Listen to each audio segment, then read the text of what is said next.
పరిశుద్ధ నామానికి మహిమ కలుగును గాక. ఈరోజు దేవుడు ఉచితమైన అమూల్యమైన మహాకృపను బట్టి దేవుడు మనకిచ్చిన ఈ గొప్ప ధన్యతను బట్టి ఆయన నామానికి మహిమ ఘనత ప్రభావాలు చెల్లును గాక. గత 2 దినాల నుంచి లైవ్ కనెక్షన్ కట్ అయిపోవటం వల్ల, ప్రాబ్లం రావటం వల్ల వాక్యాన్ని అందించలేకపోయాం. ఆ వాక్యాన్ని అందించలేకపోయినందుకు వాక్యం వినని మీకు ఎంత బాధగా ఉందో లేదో నాకు తెలియదు, కానీ వాక్యాన్ని అందించినందుకు ఆనా వేదన పడ్డాం. ఎందుకంటే సువార్త ప్రకటించినట్ల నాకు శ్రమాని పౌలు చెప్పారు. ఈ లైవ్ ద్వారా సువార్తను ప్రకటించడానికి దేవుడు నాకు గొప్ప కృపనిచ్చారు. ప్రార్థన దేవుడు ఆలకించి కావలసిన ఇన్స్ట్రుమెంట్స్ని ఇచ్చారు. పరిచర్య చేయడానికి ఉదయనిచ్చారు. అలాగే సంఘము కుటుంబం కోఆపరేట్ చేస్తుంది. అలాగే దేవుని పిల్లరా, అనేక మంది వీక్షకులు వీక్షిస్తున్నారు. ఈ బెతెస్దా ఫ్యామిలీ సభ్యులు అనేక మంది ఈ లైవ్ షేర్ చేసి ఎంతో అత్యుత్సాహంతో ఈ యూట్యూబ్ ఛానల్ని డెవలప్ అవడానికి సాయశక్తిలో ప్రయత్నిస్తున్నారు. కేవలం ఇది మీరు చూపిస్తున్న ఆదరణ, ప్రేమ, ప్రయాస. దీని పట్ల నాకు అర్థమవుతుంది ఏమిటంటే,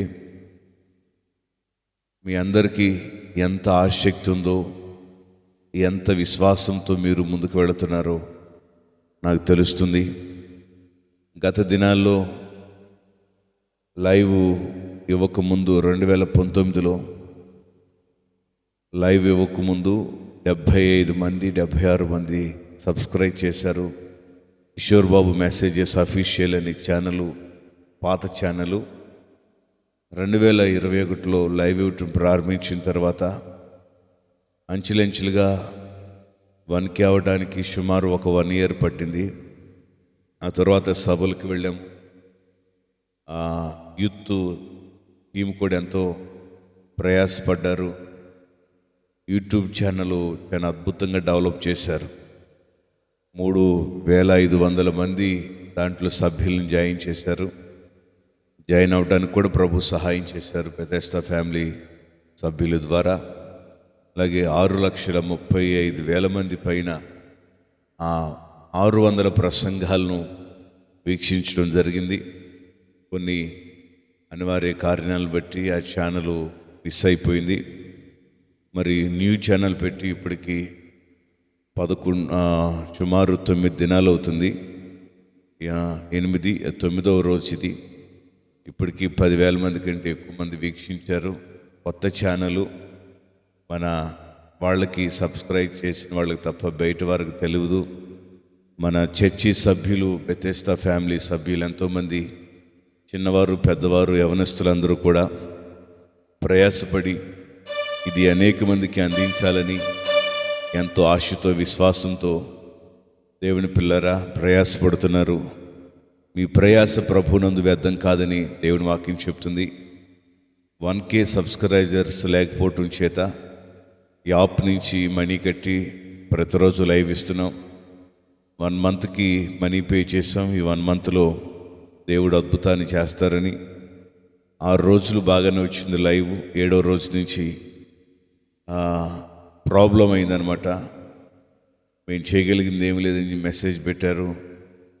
మనం ఆ యాప్ వాళ్ళకి మెసేజ్ చేస్తే ప్రార్థన చేస్తున్నాము, మీరు కూడా ప్రేయర్ చేయండి, త్వరలోనే ఈ లైవ్ ఎటువంటి ఆటంకాలు లేకోకుండా కొనసాగించబడాలి, అనేక కుటుంబాలు వెలిగించబడాలి. ఎంతోమంది ఆశతో అడుగుతున్నారు, పాస్టర్ గారు షార్ట్ మెసేజెస్ కూడా చేయండి. అందరూ బయట వారికి మనం పంపించినప్పుడు దైవ పిల్లలైతే విశ్వాసంతో వాక్యాన్ని పెట్టుకుని వింటూ ఉంటారు. జాబులో ఉన్నవారు, జర్నీలో ఉన్న, వర్క్లో ఉన్న. కానీ అన్యులు, అనేక మంది స్నేహితులు, అన్య సహోదరులు, సహోదరులు ఇదంతా కూడా వినాలి, చేయాలంటే కొంచెం టైం పడుతుంది కదా. షార్ట్ మెసేజ్ చేయమన్నారు. అవి కూడా దేవుని చందాలను ప్రార్థన చేసి చేస్తున్నాం. ఏదేమైనప్పటికీ ఇంకా సబ్స్క్రైబ్ చేయని వాళ్ళు సబ్స్క్రైబ్ చేయండి. లైక్ చేయని వాళ్ళు లైక్ చేయండి.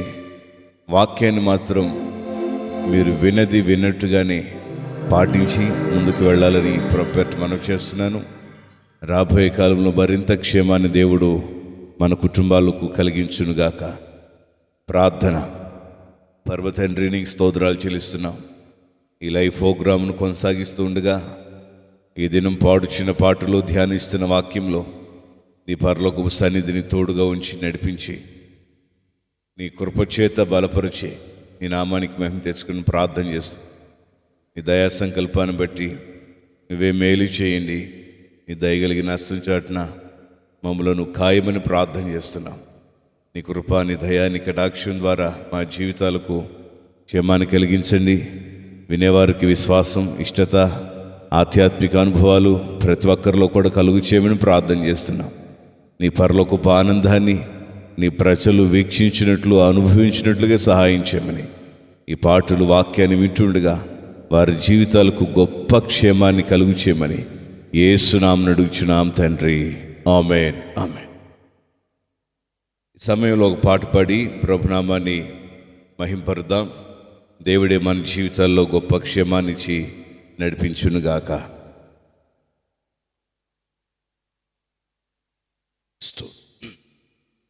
నమ్మి నమ్మి మనుషులను నీవు నమ్మి నమ్మి పలుమార్లు మోసపోయావు, పలుమార్లు మోసపోయావు. ఇలా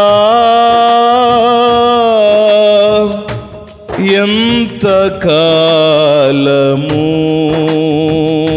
నీవు సాగిపోదు, ఇలా ఎంతకాలము నీవు సాగిపోదు. నమ్మి నమ్మి మనుషులను నీవు నమ్మి నమ్మి, రాజులను నమ్మి బహుమతిని ప్రేమించిన బిలాము ఏమైపోయాడు? దైవ దర్శనాన్ని కోల్పోయాడు. స్తోత్రం, హల్లెలూయా. రాజులను నమ్మి బహుమతిని ప్రేమించిన బిలాము ఏమాయెను? దైవ దర్శనం కోల్పోయెను.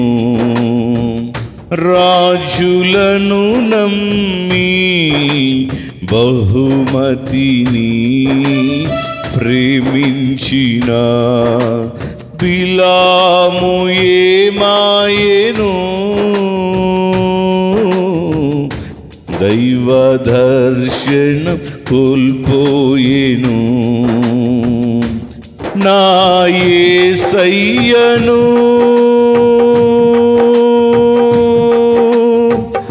నమ్మిన ఎడలా ఉన్నత బహుమానము నీకు నిశ్చయమే. అందరూ కలిసి పడదాం. నా యేసయ్యను నమ్మిన ఎడలా ఉన్నత బహుమానము నీకు నిశ్చయమే. నమ్మి నమ్మి పాడనందరూ మనుషులను నీవు నమ్మి నమ్మి పలుమార్లు మోసపోయాను, పలుమార్లు మోసపోయావు. ఇలా ఎంతకాలము సాగిపోదు ఇలా ఎంత కాలము నీవు సాగిపోదు.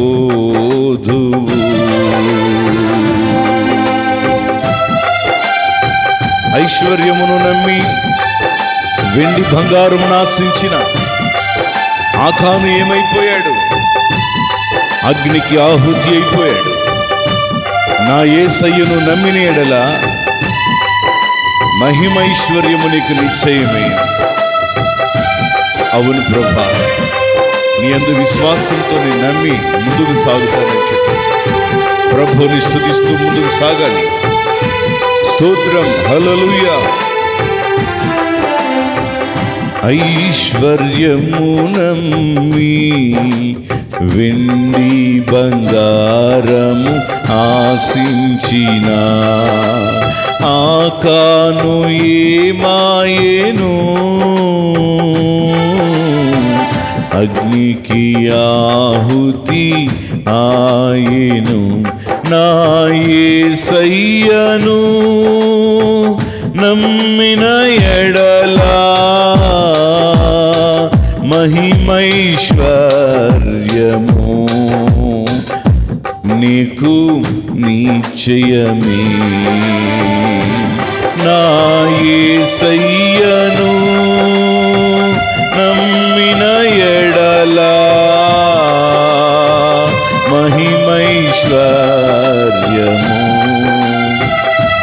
నీకు నిశ్చయమే. నమ్మి నమ్మి మనుషులను నీవు నమ్మి నమ్మి పలుమార్లు మోసపోయావు, పలుమార్లు మోసపోయావు. ఇలా ఎంత కాలము నీవు సాగిపోదు. పాడండి. ఇలా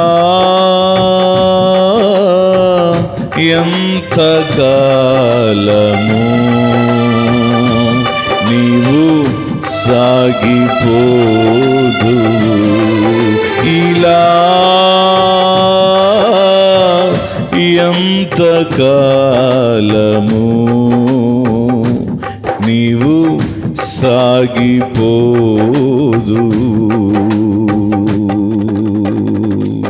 హల్లెలూయా, హల్లెలూయా, స్తోత్రం.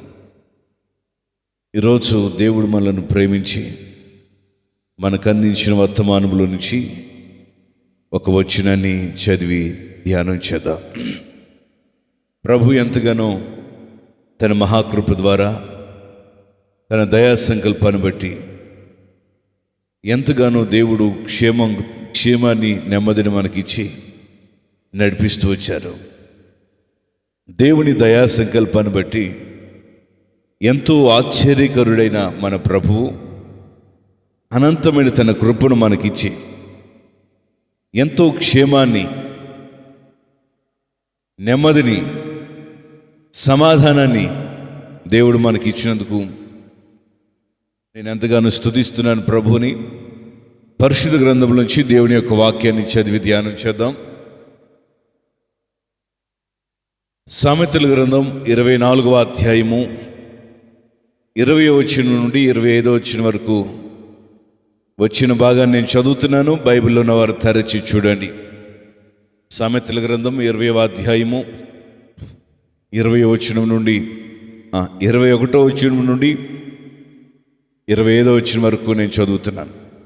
నా కుమారుడా, యెహోవాను గనపరచుము, రాజులను గనపరచుము, అలాగూ చెయ్యని వారి జోలికి పోకుము. అట్టి వారికి ఆపద హఠాత్తుగా తటస్థించును. వారి కాలం ఎప్పుడు ముగియునో ఎవరికి తెలియనో. ఇవియు జ్ఞానులు చెప్పిన సామెతలే. న్యాయము తీర్చుటలో పక్షపాతము చూపుట ధర్మము కాదు. నీ యందు దోషము లేదని దుష్టులతో చెప్పు వానిని ప్రజలు శపించుదురు. జనులు అట్టివాని యందు అసహ్యపడుదురు. న్యాయముగా తీర్పు తీర్చు వారికి మేలు కలుగుటకే క్షేమకరమైన దీవెన అట్టి వారి మీదకి వచ్చును. ఆమెన్. చదవండి ఈ వాక్యము. ప్రభు మనందరి వినికిడిలో దీవించి ఆశీర్వదించును గాక. ఆమెన్. చదివిన వాక్య భాగంలో నుంచి 24వ అధ్యాయము 22వ వచనాన్ని నేను చదువుతున్నాను. ఆ మాట వినండి. సామెతల గ్రంథం 24:22. అట్టి వారికి ఆపద హఠాత్తుగా తటస్థించును. వారి కాలం ఎప్పుడు వచ్చినో వారి కాలము ఎప్పుడు ముగియనో ఎవరికి తెలియను. ఈ మాటను ఈ పూట మనం ధ్యానం చేద్దాం.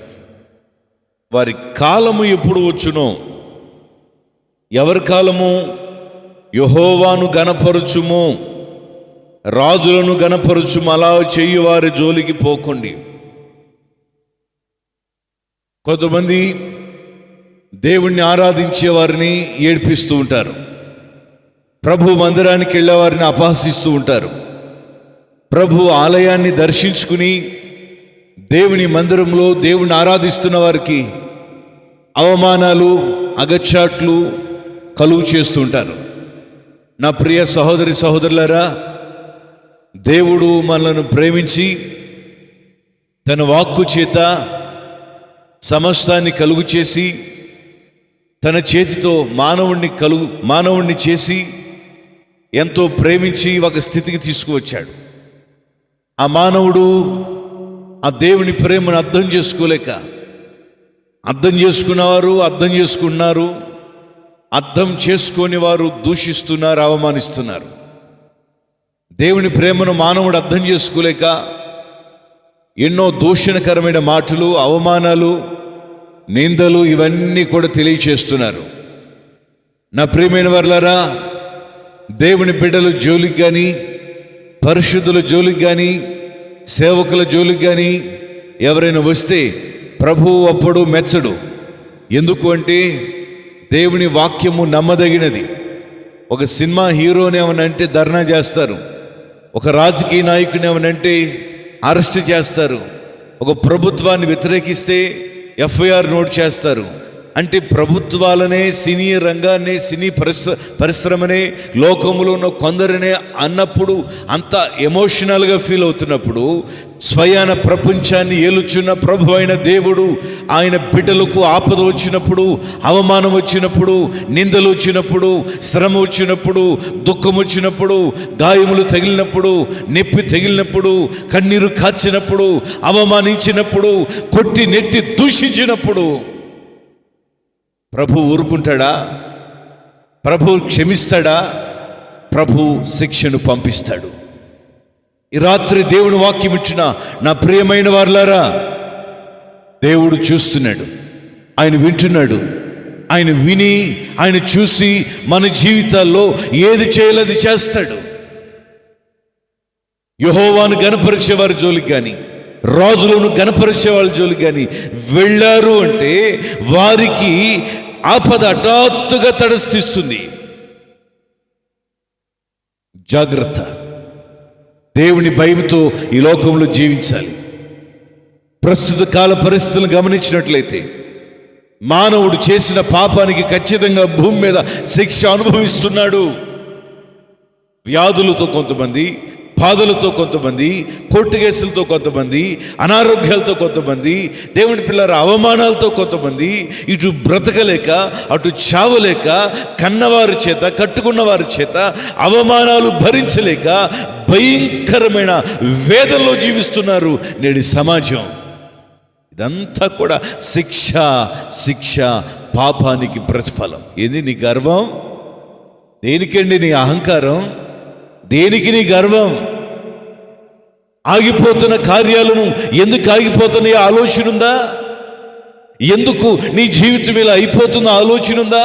ఎందుకు నీ జీవితం ఇలా పాడైపోతుందో ఆలోచన ఉందా? ఆలోచన లేకోకుండా నీ ఇష్టానుసారంగా విర్రవీగుతుంటే దేవుడు ఎందుకు ఊరుకుంటాడు? రాజు పదవిని బట్టి గర్విస్తాడేమో, ధనవంతుడు ధనాన్ని బట్టి గర్విస్తాడేమో, కండలు ఉన్నవాడు కండలను బట్టి గర్విస్తాడేమో. నా ప్రియ సహోదరి సహోదరులారా, నేనైతే మనమైతే ప్రభువును బట్టి సహించాలి, ప్రభువును బట్టి ఆనందించాలి, ప్రభువును బట్టి సంతోషించాలి. ప్రభువు మనకున్నాడు, భయం లేదు, దిగులు లేదు.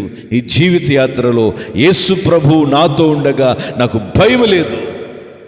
దేవుడి మీద ఆధారపడుతున్నావా? ప్రభువునందు విశ్వాసంతో జీవిస్తున్నావా? ప్రభు పట్ల మక్కువ కలిగి ఉంటున్నావా? ప్రభు పట్ల విధేయత కలిగి ఉంటున్నావా? చీకటిలో నుంచి బయటకు వచ్చి వెలుగులో ఉండగలుగుతున్నావా? హఠాత్తుగా వస్తుంది, తటస్థించును. వారి కాలం ఎప్పుడు ముగియనో ఎవరికి తెలియదు. వారి కాలం ఎప్పుడు ముగిస్తుందో తెలియదు. వారి కాలం ఎప్పుడు ముగిస్తుందో తెలియట్లేదు. అవును, కొందరు అకస్మాత్తుగా చనిపోతున్నారు, అకస్మాత్తుగా చనిపోతున్నారు. ఎందుకని? తల్లిదండ్రులు చేసిన పాపాలు అభంశుభం తెలియని పిల్లల మీదకి వస్తున్నాయి. వీరు చేసిన పాపాలు కొన్నిసార్లు వారి మీదకి వస్తున్నాయి, తరువాత లేకపోతే వారి పిల్లల మీదకి వస్తున్నాయి.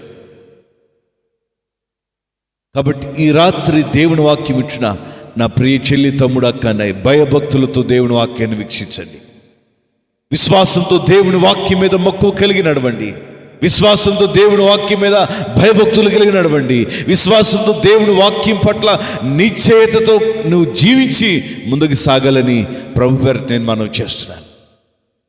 బైబిల్ గ్రంథంలో అలాగూ ఎవరైనా చేశారు అంటే వాళ్ళ జీవితాలు ఏమన్నా అయినాయా? సంఖ్యాకాండము 16వ అధ్యాయము 31వ వచనం నేను చదువుతున్నాను. సంఖ్యాకాండము 16వ అధ్యాయం 31వ వచనం. అతడు ఆ మాటలను చెప్పి చాలించగానే వారు క్రింద నేల విడిచెను. భూమి తన నోరు తెరచి వారిని వారి కుటుంబములను కోరాహు సంబంధికుల అందరినీ వారి సమస్తము సంపాద్యమును మింగివేసెను. వారును వారి సంబంధికులను ప్రాణములతో పాతాళంలో కూలిరి. భూమి వారిని మింగివేసెను. వారు సర్వ సమాజములో ఉండకుండా నశించిరి. వారు చుట్టూనున్న ఇశ్రాయేలీలందరూ వారి ఘోష విని భూమి మనలను మింగివేయనేమో అనుకొనుచు పారిపోయిరి. మరియు యెహోవా యొద్ద నుండి అగ్ని బయలుదేరి ధూపార్పణమును తెచ్చిన ఆ 250 మందిని కూల్చివేసెను. జాగ్రత్త సుమా, క్రీస్తుకు వేరే నువ్వేం చేయలేవు, సంఘానికి వేరే నువ్వేం చేయలేవు, సేవకుడికి వేరే నువ్వేం చేయలేవు, పరిశుద్ధులకు వేరే నువ్వేం చేయలేవు. నువ్వేదో సాధిద్దాము, జయిద్దాము, ముందుకెళదాం అనుకుంటున్నావేమో. నీ పతనము నీవు తీసుకున్న చావుగోయి నీ ముందే ఉంది, వెనకాదు. కొంతమంది అంటారు, ముందు చూస్తే నుయ్య, వెనక చూస్తే గొయ్యి అంటారు. అంటే ముందు చూస్తే నుయ్య, వెనక చూస్తే గొయ్య. నూతులో పడినా చేస్తావు, గోతులో పడినా చేస్తావు. చస్తే గోతులో పెడతారని నేను చెప్పే వాక్యం ఏంటో తెలుసా? పరిశుద్ధ గ్రంథంలో నుంచి మోషేకి విరోధంగా లేచిన 250 మందిని కాల్చివేశాను. కోరాహు, అబిరాములు, దాతానులు వీరు దేవుడి మీద తిరుగుబాటు చేసి, పరిశుద్ధుల మీద తిరుగుబాటు చేసి, నిర్దోషుడైన మోషే, అహరోనులు, మిర్యాముల మీద తిరుగుబాటు చేసి ప్రత్యక్ష గుడారానికి విరోధముగా, సంఘానికి విరోధముగా లేచి వారు సంపాదించుకున్నది ఏంటి తెలుసా? మరణం సంపాదించుకున్నారు. వారు ఉన్న చోటే నెర విడిచిందట. నెర విడిచి వారిని మృంగివేసింది. వారి కుటుంబ సభ్యులందరినీ, వారి సంబంధికులందరినీ, వారి సంపాదన అంతటినీ కూడా మింగివేసింది. వారి కేకలకు, వారి గోలకు ఒకవేళ మన కూడా మింగివేస్తుందేమో భూమి అని చెప్పి అక్కడ ఉన్నవారు పారిపోతున్నారు. కానీ ధూపాత్తులు తెచ్చిన 250 మంది కూడా అక్కడే ఆ అగ్ని ఏం చేసిందో తెలుసా? దేవుడి పిల్లరా, వారిని మింగివేసిందని చెప్పి బైబిల్లో మనం చూస్తున్నాం. యెహోవా యొద్ద నుండి అగ్ని బయలుదేరి ధూపార్పణమును తెచ్చిన ఆ 250 మందిని ఆయన అగ్ని అయిన దేవుడు. నువ్వెక్కడ కూర్చుని వాక్యం వింటున్నా దేవుని సన్నిధానములు ఇప్పుడే పశ్చాత్తాపడి, ప్రభా, నేను నా కుమార్తె, నేను నా కుమారుడు, నేను నా యజమానుడు, నేను నా పిల్లలు, నేను నా కుటుంబ సభ్యులు, నేను నా సంఘము ఎటువంటి ఉగ్రతకు లోనవడానికి వీళ్ళని చెప్పి నాతో సహా మీరందరూ ప్రార్థించాలని మనం చేస్తున్నాను. యెహోవాకు విరోధంగా మనం ఉంటే దేవుడు క్షమిస్తాడా? చూస్తాడు, అవకాశం ఇస్తాడు, ఒక వెలిగిస్తాడు. తరువాత పతనంలోనికి వెళ్ళిపోతాం. జాగ్రత్త, దేవుడు మనం ప్రేమిస్తున్నాడు. ఈ రాత్రి మరొకసారి నా ప్రభు మాట్లాడుతున్నాడు. నీకు మరణము కావాలా, జీవం కావాలా? మరణము కావాలి అంటే నువ్వు యెహోవాను గణపరిచేవారి జోలికి వెళ్ళు. శాపము కావాలంటే దేవుడు ఏర్పరిచిన రాజుల జోలికి వెళ్ళు. ఈ 2 కూడా నువ్వు చేయకుండా ఉన్నావు అంటే నువ్వు క్షేమంగా ఉంటావు. కొంతమంది దైవ పిల్లలంటే తేలిగ్గా మాట్లాడతారు, ఎందుకంటే వీరు ఎదురు మాట్లాడరు కదా. పాస్టర్ గారిని ఎన్ని తిట్టినా ఏం మాట్లాడడం, పాస్టర్ గారిని ఎన్ని తిట్టినా ఏం మాట్లాడదాం, చర్చికి వెళ్ళేవారిని ఎన్ని తిట్టినా ఏం మాట్లాడదాం. కొన్నిసార్లు మాట్లాడాలి, కొన్నిసార్లు గద్దించాలి, కొన్నిసార్లు మందలించాలి. ఈ మధ్యకాలంలో ఒక చిన్న విషయం అయితే నేను ఆ కుటుంబ సభ్యులతో చాలా గట్టిగా మాట్లాడాను. కమాండింగ్ అంటారు, అది గద్దింపు. జాగ్రత్త అని వార్నింగ్ ఇచ్చినట్లుందా వాళ్ళకైతే. జాగ్రత్తగా ఉండాలి దేవుని పిల్లలు. సంఘముతో, సేవకుడితో, దైవ పిల్లలతో ఆషామాషిగా ఆటలాడకూడదు. లోకస్తులతో ఉన్నట్టు చిల్లరి వేయకూడదు. దేవుని దగ్గర చిల్లరి చేష్టలు, చిల్లరి పనులు ఎక్కడ ఉండవు. చిల్లంగి చేష్టలు కూడా ఉండవు ఇక్కడ. ఇక్కడ సత్యం ఉంది, పరిశుద్ధత ఉంది, నీతి ఉంది, నిజాయితీ ఉంది, యథార్థత ఉంది. ఆయన ప్రేమించే వారందరికీ కూడా ఆ కృపను దేవుడు ఇస్తాడు. రాత్రి వాక్యం వింటున్న దేవుని పిల్లరా, నీ విధేయత నీ కన్నవారి మీదకి వస్తుంది, నీ అవిధేయత నీ కన్నవారి మీదకి వస్తుంది, నీ పరిశుద్ధత నీ కన్నవారి మీదకి వస్తుంది, నీ అపవిత్రత నీ కన్నవారి మీదకి వస్తుంది, నువ్వు చేసిన యథార్థమైన భక్తి నీ కన్నవారి మీదకి వస్తుంది, నువ్వు చేసిన పాపిష్ట పనులు నీ పిల్లల మీదకి వస్తున్నాయి. వాక్యమైనంతసేపు వేదన, వాక్యమైనంతసేపు పశ్చాత్తాపం, వాక్యమైనంతసేపు యథార్థత అయినా జీవించాలని మార్పు ఉంది. తర్వాత అదే మనం కొనసాగించాలి. వారెవరైనా సరే నీకు ఆహారం పెట్టారా, నీకు బ్రతకడానికి ఒక చిన్న జాబ్ చూపించారా, బ్రతకడానికి ఒక పెద్ద జాబ్ చూపించారా, నీకు ఒక ఆర్థికమైన ఇబ్బందుల్లో ఉన్నప్పుడు ఆర్థికంగా ఆదుకున్నారా? ఏండి, నీ కడుపు నిండినాక, నువ్వు గొప్పవాడు అయినాక వాడెంత, వీడెంత, అదెంత, ఇదెంత అని ఆ లాంగ్వేజీలు, వర్గల్ లాంగ్వేజీ నీ నోటు రాని మాకండి. మా అమ్మగారు చెప్తారు, నాకు 30 సంవత్సరాల కిందట ఒక తల్లిగారు 100 రూపాయలు ఇచ్చారు అప్పు. 100 రూపాయలు ఇచ్చారు, ఆ 100 కట్టేసింది. ఇవాళకి ఏదో ఒకటి వాళ్ళకి సహాయం చేస్తూనే ఉంటుంది అమ్మ. కొన్ని వందలు సహాయం చేస్తూ ఉంటుంది, 1000. ఆ కుటుంబం చాలా ఆర్థికంగా వెనకబడిపోయింది. ఆ కుటుంబం పట్టించుకునేవారు కానీ, మాట్లాడేవారు కానీ ఎవరు లేరు. కానీ అమ్మ ఆవిడని చూసినప్పుడు చెప్పింది, బాబు మీరు చిన్నప్పుడు 100 రూపాయలు ఆ మా అమ్మ నాకు అప్పించింది. మనం ఎవరమో తెలీదు, తిరిగిస్తామో లేదో తెలీదు, కానీ అప్పుడు వారు మంచి సంపాదన పరులు. అడిగిన వెంటనే తీసుకోమ్మా అని ఇచ్చింది. ఇంకేమైనా కావాలంటే తీసుకోమ్మని ఇచ్చారు. తిరిగి మరలా నేను ఇచ్చేశాను. అది ఆ జ్ఞాపకం నీకుండాలి. ఎంతోమంది చెప్తూ ఉంటారు ఈ సాక్ష్యాలు. ఏమండి, చాలా మంది చెప్తుంటారు, అమ్మగారు చెప్పిన వాక్యం, సాక్ష్యం మా జీవితానికి ఒక మార్పుగా అనిపించింది. మొన్న ఒక తమ్ముడు మెసేజ్ పెట్టాడన్నా, మీ వాక్యాన్ని వింటున్నప్పుడు వెన్నులో వణుకు పుడుతుంది అంటున్నారు. అది నా వాక్యం కాదు, పరిశుద్ధాత్మ దేవుడు మాట్లాడుతున్న వాక్యం. అది ఆ వాక్యాన్ని వింటున్నప్పుడు మీకు కాదు, వినే ప్రతి ఒక్కరికి పుడుతుంది. నేను ఎందుకు ఏడ్చేది? 600 ప్రసంగాల పైన ఆ యూట్యూబ్ ఛానల్ మిస్ అయినప్పుడు ఒక చిన్న పిల్లవాడు బిస్కెట్ కోసం, చాక్లెట్ కోసం ఏడ్చినట్లు వాళ్ళ మమ్మీ డాడీ దగ్గర, ప్రభు దగ్గర ఏడ్చాను. ప్రభా, ఎంత శ్రమ పడ్డామో దానికోసం, ఎన్ని లక్షలు ఖర్చు చేశామో, ఎంత ధనము మేము ఖర్చు పెట్టామో. ఇప్పటికీ యూట్యూబ్ ఛానల్ కోసం, లైవ్ ఇవ్వటం కోసం ఇన్వెస్ట్మెంట్స్ కొంటానే ఉన్నాం. ఎంతమంది బెతెస్దా ఫ్యామిలీ సభ్యులు యూట్యూబ్ ఛానల్ని ఆదరించారు. నాకే మనసు బాగున్నప్పుడు తమిళని చూసేవాడిని. దీవెని కోసమా, నెమ్మది కోసమా, కోపం వస్తే కోపం కోసమా, అసూయ ఇస్తే అసూయ కోసమా, ఏదైతే అది ఆ తమిళని చూసి ఓపెన్ చేసేవాడిని, వాక్యాన్ని వినేవాడిని. ప్రశాంతంగా ఉండేది. నాకే భయం అనిపించేది దేవుడి మాటలు వింటే. పరిశుద్ధాత్మ ప్రేరేపణ ద్వారా అందించబడుతున్న ప్రతి మాట మన హృదయానికి, మన జీవితానికి, మన కుటుంబానికి క్షేమంగా ఉంటుంది. త్వరగా నేను ముగిస్తాను. క్లుప్తంగా కొన్ని మాటలు నేను చెప్పి ముగింపులో తీసుకెళ్తాను. పరిశుద్ధ గ్రంథంలో నుంచి సామెతల గ్రంథం 16వ అధ్యాయం 4వ వచనం. రాజు క్రోధము మరణ దూత, జ్ఞాని అయిన వాడు ఆ క్రోధమును శాంతిపరచడం. పెద్దలు అంటారు కదా, రాజు తలుచుకుంటే దెబ్బలు కొదు అని. అంతే కదండి, రాజు తలుచుకుంటే దెబ్బలు కొదు, చంపాలని చెబుతాడు, బ్రతికించాలని బ్రతికిస్తాడు, ఏదైనా చేస్తాడు.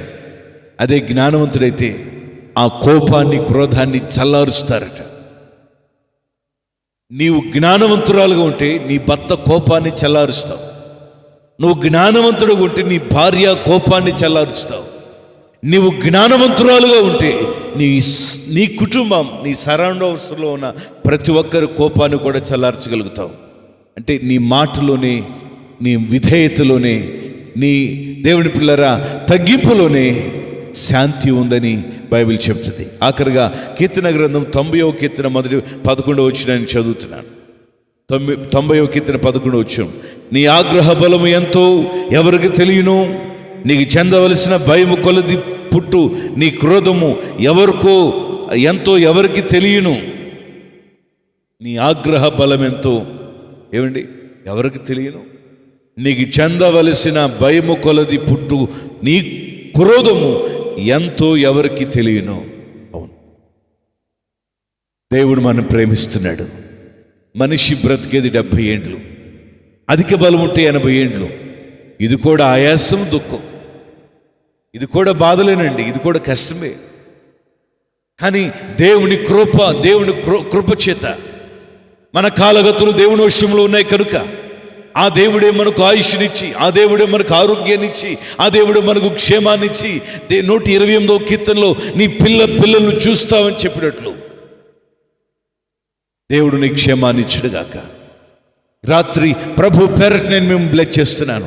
ఆర్థిక రుణ భారాలు, ఆర్థిక ఇబ్బందులు, మానసిక ఒత్తిళ్లు, సమస్యలతో కొట్టబడుతున్న వారికి యేసు నామములో బయటకు వచ్చి వారికి క్షేమాన్నిచ్చునుగాక. ఆర్థిక రుణభారాల నుంచి దేవుడు నిన్ను విడిపించాలి. మానసిక ఒత్తిడి నుంచి దేవుడు నిన్ను విడిపించాలి. కుటుంబంలో వస్తున్న ప్రతి శ్రమ నుంచి దేవుడు నిన్ను విడిపించాలి. ఆధ్యాత్మికంగా ప్రభు నిన్ను, నీ కుటుంబాన్ని బలపరచాలి. ఆ ప్రభు సన్నిధి మనందరికి తోడై నడిపించునుగాక. God bless you. ప్రార్థన చేద్దాం. అందరూ కళ్ళు మూసుకుని ప్రార్థనలు ఉండండి. ప్రార్థన అవసరతలు కొన్ని ఉన్నాయి. వీరమాచినేని పండు గారు, వారి పాపకి కొంత హెల్త్ బాగోట్లేదు. ఆ పాప కోసం ప్రార్థన చేయండి. దేవుడు ఆ పాపను ముట్టి సంపూర్ణ ఆరోగ్యాన్ని దయచేయనట్లు. అలాగే వెంకటరత్నం గారు అని చెప్పి ఆయనకు కూడా కొంత హెల్త్ బాగోట్లేదు, అంటే క్యాన్సర్ అని చెప్పి అన్నారు. దేవుడు ఆయన కూడా ముట్టి స్వస్థపరిచినట్లు ప్రార్థించమని మనం చేస్తున్నాను. అలాగే వనకూరు నుంచి బ్యూలాంటి గారు, తనకి గుండె కొంచెం పెరిగిందని చెప్పారు. దేవుడు ఆ గుండెను ముట్టి ఆ బీపీ షుగర్ కంట్రోల్లో ఉండడానికి ప్రభు తన కృపను చూయించినట్లుగా ప్రార్థించాలని మనం చేస్తున్నాను. మీ ప్రార్థన అవసరతలు మాకు తెలియచేయండి. మేము మీకోసం ప్రార్థన చేస్తాం. వాట్సాప్కి మెసేజ్ చేయండి. ఒకవేళ మెసేజ్ చేస్తే అవి కూడా టెలికాస్ట్ అవుతాయి యూట్యూబ్లో. మీ ఫ్యామిలీ ఫోటో ఒకటి పంపించి మీరు మెసేజ్ టైప్ చేసి పంపించండి, లేకపోతే పేపర్ మీద రాసి దాన్ని నీట్గా ఫోటో తీసి మీ ఫోటో ఒకటి పెడితే అది కూడా మేము జూమ్లో కనిపించాం పాస్టర్ గారు, దీంట్లో కనిపించలేకపోతున్నాం అనుకున్నారేమో. దాంట్లో టెలికాస్ట్ అవుతూ ఉంటుంది. నేను చెప్తూ ఉంటాను, నేను చెప్పినంతసేపు యూట్యూబ్లో అది కంటిన్యూస్ అంతేనా ఉదయ్, అట్లా కంటిన్యూషన్ అవుతూ ఉండిద్ది అనమాట. కాబట్టి మీ సాక్ష్యాన్ని దేవుడు ఈ లైవ్ ద్వారా మీ జీవితాల్లో చేసిన మేలులు ప్రభు ఏమైనా ఉంటే మీరు పేపర్ మీద రాసి ఫోటో తీసి వాట్సాప్ చేయండి. మీ ఫోటో కూడా, మీ ఫ్యామిలీ ఫోటో కూడా పెట్టండి. అది చక్కగా టెలికాస్ట్ అవుతూ ఉంటుంది అనమాట. ఎందుకంటే జూమ్లో లేము, మనం ఓన్లీ యూట్యూబ్లో ఉన్నాం కనుక నేనే మీకు కనిపిస్తాను, మీరు నాకు కనపడరు. మీరు దేవుడికి కనపడుతున్నారు కాబట్టి మీరు భయంతో దేవుని వాక్యం వింటున్నారు. అందుకే దేవునికి మహిమ. అలాగూ ఎందుకంటే నేను పేపర్ మీద రాసి ఫోటో ఎందుకు పెట్టమనంటే అందరూ టైప్ చేయలేరు కదా, అందరూ టైప్ చేయడం కష్టం. అందుకని మీరు అలా పెట్టండి, తప్పకుండా మీకోసం ప్రార్థన చేస్తాం. అలాగే ఆనంద్ అనే సహోదరుడు, వాళ్ళ ఫ్యామిలీ అంతా కూడా, వాళ్ళ డాడీ, మమ్మీ, వారి సిస్టర్ వీళ్ళంతా కూడా కోవిడ్తో బాధపడుతున్నారు. దేవుడు అటు బిడ్డలు ముట్టి స్వస్థపరిచినట్లు అహల్య కూడా ప్రెగ్నెంట్, దానికి కోవిడ్ వచ్చి తగ్గింది. దేవుడు ఆ బిడ్డకు కూడా సంపూర్ణ ఆరోగ్యం దయచినట్లు ప్రార్థన చేద్దాం. కళ్ళు మూసుకుని దయగలిగిన ప్రభా, ఎంతమంది అయితే బలహీనలుగా ఉన్నారని చెప్పామో వారందరి మీద నీకు అందృష్టి పంపించమని ప్రార్థన చేస్తున్నాం. రోగులను బాగు చేయండి అయినా, అపవాది చేత పీడించబడుతున్న వారికి విడుదల, విమోచన, సంపూర్ణ స్వస్థత దయచేయండి. నీ కృప తోడుగా ఉంచండి, నీ దయ తోడుగా ఉంచండి. నీ నామానికి మహిమ తెచ్చుకోవాలని ప్రార్థన చేస్తున్నా. పండుగారు కుమార్తెను తాకండి, బ్యూలాంటిని ముట్టండి. అలాగే దేవానికి స్తోత్రాలు, అహల్యను తాకండి అయినా, ఆనంద్ ఫ్యామిలీ సభ్యులందరినీ తాకండి. అలాగే నాయన వెంకటరత్నం గారిని ముట్టు బాగు చేయండి ప్రభా. ప్రతి ఒక్కరి మీద నీకు అందృష్టి నిలుపని ప్రార్థన చేస్తున్నా. నీకు అసాధ్యమైనది ఏదీ లేదు, సమస్తమును సాధ్యపరచగలిగిన దేవుడు. 2 దినాల నుంచి లైవ్ టెలికాస్ట్ అవ్వలేకపోయింది. నేను ఈ దినము అందిస్తూ ఉండగా ఇది అందరి జీవితాలకు ఆశీర్వాదకరంగా మార్చండి. ఎవరైతే ఈ లైవ్లో ఇంకా బలహీనలుగా ఉన్నారో అట్టి బిడ్డలను బలపరచండి, ఆరోగ్యాన్ని దయచేయండి, క్షేమాన్ని కలిగించండి, నెమ్మదిని కలిగించండి ప్రభా. బలహీనలు సైతం బలవంతులుగా మార్చండి. లైవ్ ఆక్క నిరాటంకంగా కొనసాగించబడడానికి సహాయం చేయండి. కావలసిన ప్రతి ఆర్థిక సహాయములను సమకూర్చగలిగిన దేవుడు, కావలసిన ఇన్వెస్ట్మెంట్స్ ఇవ్వగలిగిన దేవుడు నువ్వు అక్కడవే కనుక నీ పరలోకపు సన్నిధిని అనుగ్రహించి మేలు చేసి మహిమ పొందమని యేసు నామమున అడుగుచున్నాను ప్రభు తండ్రి. ఆమేన్, ఆమేన్, ఆమేన్. తండ్రిని దేవుని ప్రేమ, కుమారుడైన క్రీస్తు కృప, పరిశుద్ధాత్మ అన్యోన్య సహవాసం మనందరికీ ఆ ప్రభు ఎలవెల తోడై నడిపించునుగాక. ఆమేన్, ఆమేన్, ఆమేన్. అందరికీ నా హృదయపూర్వక వందనాలు. ఇప్పటివరకు ఎంతో ఆసక్తితో దేవుని వాక్యాన్ని వీక్షించారు. రేపు మరలా 7 గంటలకు కలుసుకుందాం. అప్పటి వరకు ప్రభు సంధి మీకు తోడై నడిపించునుగాక. God bless you all.